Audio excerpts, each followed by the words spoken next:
Hello, in this video I want to show you how to install Microsoft Edge browser on Vivo Y16.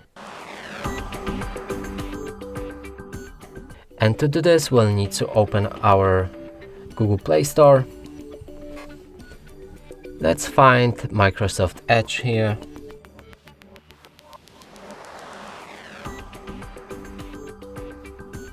Now right here we can open it.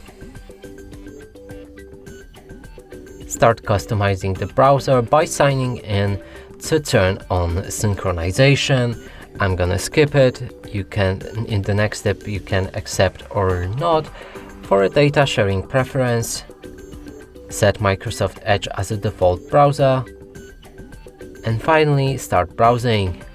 And that's it for this video. Hope you like it. Please consider subscribing to our channel, leave a like and a comment below.